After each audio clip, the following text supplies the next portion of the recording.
मैं Shakir Siddiqui, president public awareness front ज़िला किश्तवाड़। मैं ज़िला इंतज़ामिया से गुजारिश करता हूँ कि ये जो बर्फ़बारी हो रही है इस वक्त किश्तवाड़ में, ये रात से बर्फ़बारी हो रही है।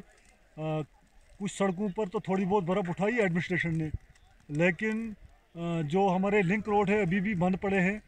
हमारी उनसे गुजारिश है कि तमाम जो लिंक रोड हैं, जो मेन सड़कें हमारे ज़िला की हैं, तमाम रास्तों से बर्फ़ हटाई जाए। और म्यूनसिपल कमेटी से भी हमारी गुजारिश है कि वो भी अपने जो 13 वार्ड हमारे हैं उनमें भी वो बर्फ़ हटाने का काम शुरू करें।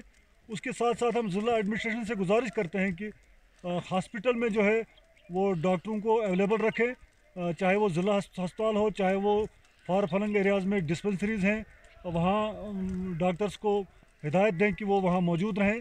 उसके अलावा बर्फ़बारी जिस तरह से हो रही है तो बिजली का हमें अभी लगता है कि बिजली सुबह से नहीं है बिजली किश्तवाड़ में। तो उसके साथ साथ ज़िला एडमिनिस्ट्रेशन को केरोसिन ऑयल मतलब बालन का भी इंतज़ाम होना चाहिए, राशन का भी इंतज़ाम होना चाहिए, और बाकी जो सहूलियात हैं वो देख लेनी चाहिए कि पब्लिक को कोई ज़्यादा मुश्किलात का सामना न करना पड़े, क्योंकि बर्फ़बारी काफ़ी हो रही है। ख़ासकर फार फलंग एरियाज़ में देखना चाहिए, इनको देखना चाहिए। मड़वा, दच्छन, वोड़वन, पाडर, ये जो भोजवा के इलाके हैं या केशवान का इलाका है या सिगदी वगैरह, जो फार फलंग एरियाज़ हमारे किश्तवाड़ के हैं, इन इलाकों में देखना चाहिए कि लोगों को कई ज़्यादा मुश्किलात का सामना न करना पड़े, और इनको मुतहरिक करना चाहिए। पूरी ज़िला एडमिनिस्ट्रेशन को मुतहरिक होना चाहिए, और साथ साथ में हर तहसील लेवल पर इनको सब डिवीज़न लेवल पर इंतज़ामिया को भी मुतहरिक करना चाहिए, ताकि लोगों को मुश्किलात का सामना न करना पड़े।